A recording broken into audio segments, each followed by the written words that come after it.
Pick up a piece of chocolate, hold it in your fingers. Notice something strange. It stays solid longer than you expect. Now put that same piece in your mouth.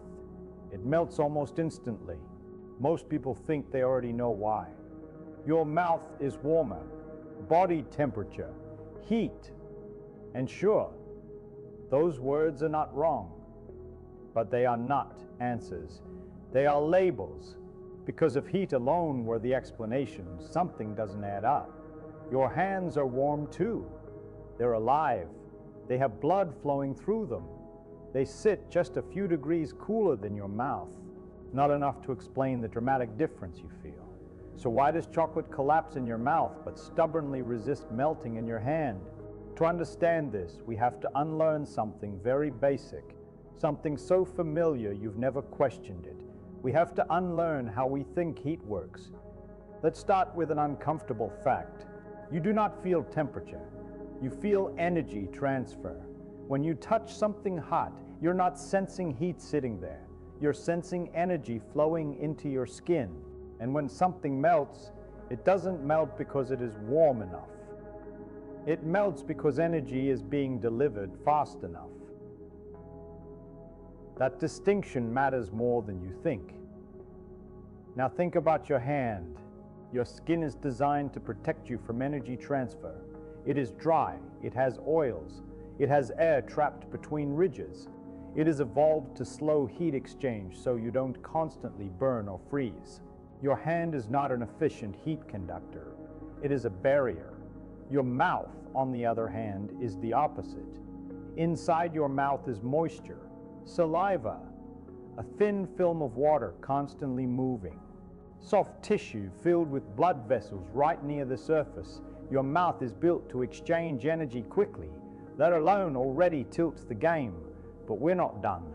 Because if moisture were the whole story, chocolate would melt instantly in water too. And it doesn't. So something else is happening. Chocolate is not a solid in the way a rock is a solid. It's a carefully engineered structure. Chocolate is mostly fat, cocoa butter. And cocoa butter has a very unusual property. It melts right around human body temperature. Not above it, not far below it, right on the edge. This is not an accident. Chocolate makers design it this way deliberately. But even that is still not enough. Because here's the part that breaks intuition. Chocolate does not melt because your mouth is hot.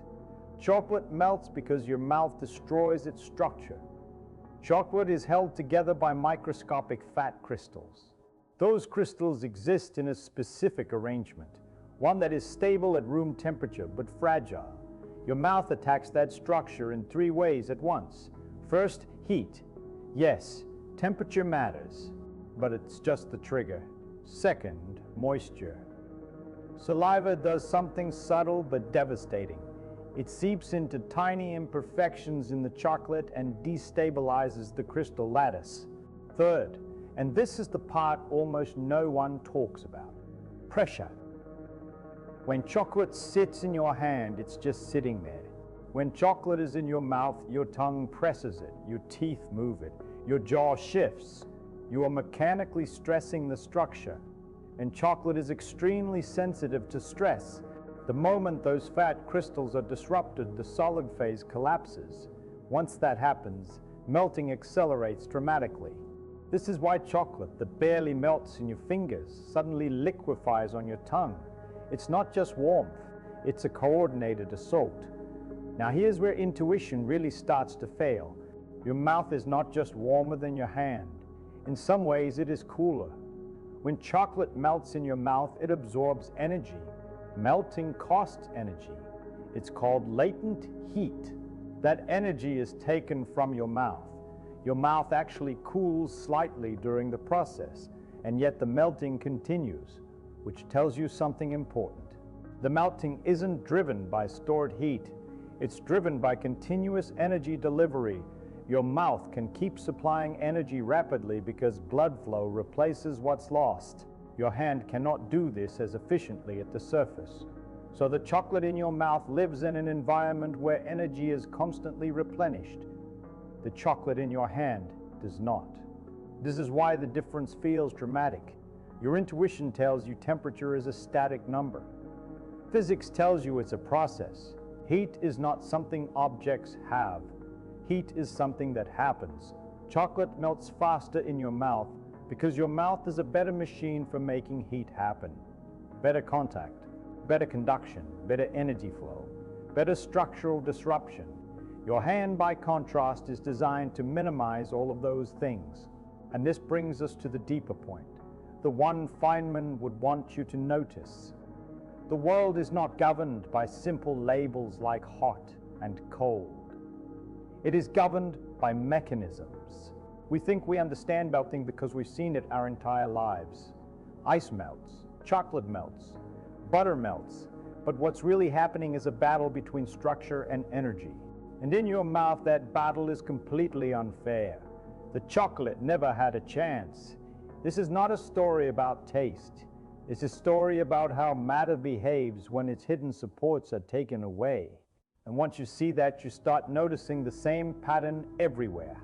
Why snow melts faster on roads than on grass. Why metal feels colder than wood at the same temperature. Why stepping on tile feels different than stepping on carpet. They're all the same illusion, not temperature. Energy transfer. And chocolate just happens to be the perfect demonstration because it sits right at the boundary where intuition fails. In the next section, we're going to push this further. We're going to look at why your brain insists on the wrong explanation and why evolution trained you to misunderstand heat in the first place. And once you see that, you'll never trust your sense of warmth again. There's a reason your intuition fails you here. It's not because you're careless. It's not because you're uneducated. It's because your brain was never designed to understand heat. Your brain evolved to keep you alive, not to explain reality accurately. And heat, in the way physics defines it, is deeply unintuitive. Your ancestors didn't need to understand energy transfer rates. They needed to know one thing. Is this safe to touch, or will it hurt me? So evolution gave you a shortcut. It taught your nervous system to treat temperature as a property of objects, not as a process. Hot things are dangerous. Cold things are uncomfortable. Avoid extremes. That's it. Your brain does not measure temperature. It measures change. Specifically, it measures how fast energy moves into or out of your skin. This is why metal feels colder than wood in the same room. They are the same temperature. A thermometer would tell you that. But metal pulls energy out of your skin faster. Wood does not. Your nerves interpret that rapid energy loss as cold. Your intuition screams danger, even though no danger exists. Now notice what just happened. Your brain didn't lie to you. It did exactly what it was designed to do. It warned you about rapid energy flow, but your conscious mind misunderstood the warning. You told yourself a story. Metal is colder. It isn't. This same misunderstanding shows up with chocolate. When chocolate melts in your mouth, you don't think, my mouth is delivering energy more efficiently. You think, my mouth is hotter.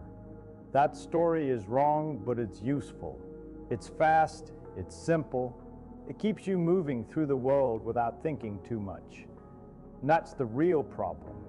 Your intuition is optimized for speed, not truth. Now let's go deeper. Your sense of temperature comes from specialized nerve endings in your skin. They don't read temperature directly. They detect molecular motion. When molecules in your skin vibrate faster, those nerves fire. When they vibrate slower, different nerves fire. But here's the trick. Those nerves adapt extremely quickly. If you put your hand in warm water, it feels warm for a moment. Then it feels neutral. The temperature didn't change. Your perception did. Your brain is not interested in absolute values. It's interested in differences. That's why stepping into a cold pool feels shocking at first, then tolerable. Your brain recalibrates. Heat becomes background noise. Now think about what happens in your mouth. Your tongue is one of the most sensitive surfaces in your body. It is packed with nerve endings. It is constantly wet. It is constantly moving. It detects change extremely well. So when chocolate enters your mouth, your tongue doesn't just feel warmth, it feels collapse. It feels a solid becoming liquid. It feels resistance vanish. It feels structure fail, and your brain interprets that as rapid melting. Your hand doesn't get the same information.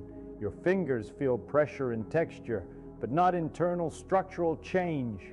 They are insulated, they are slower, so the melting feels delayed. Same physics, different sensory story. And your brain trusts the story. Here's the deeper implication. You don't experience the world as it is. You experience the world as your nervous system predicts it should be. Your brain is constantly guessing. It takes limited sensory data and builds a narrative that is good enough. Heat is one of the places where that narrative breaks down badly, because heat is invisible. You can't see energy flow. You can't see molecular motion, so your brain fills the gap with intuition, and intuition fails. This is why physics feels counterintuitive so often, not because physics is strange, but because your brain is a terrible instrument for measuring reality. Feynman understood this deeply. He didn't trust intuition. He trusted mechanisms. He knew that if something felt obvious, it was probably wrong. That's why he insisted on asking how, not what. Not what is heat, but what is actually happening. When chocolate melts in your mouth, what's happening is not warmth winning over solidity. It's energy finding an easy path. Your mouth provides that path. Your hand resists it. And your brain tells a comforting lie to avoid dealing with the complexity. Now step back and notice something unsettling. This isn't limited to heat. Your intuition fails the same way with motion, with time, with probability, with risk. You think heavier objects fall faster. They don't. You think time flows evenly. It doesn't. You think repeated exposure means understanding. It doesn't. Chocolate feels simple because you've experienced it thousands of times. But familiarity is not understanding. In fact, familiarity often hides truth. That's the final lesson here. Physics doesn't contradict common sense. It reveals where common sense stops working. Chocolate melting is not a trivial curiosity. It's a reminder that the world runs on processes, not labels.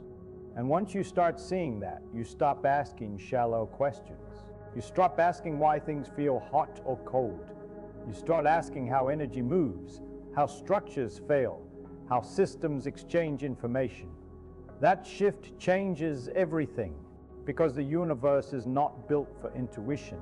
It is built for consistency. And understanding it requires letting go of the stories your brain tells to keep you comfortable. Chocolate melts in your mouth faster than in your hand. Not because your mouth is warmer, but because reality is doing something far more interesting than your intuition ever noticed. And now that you've seen it, you won't unsee it.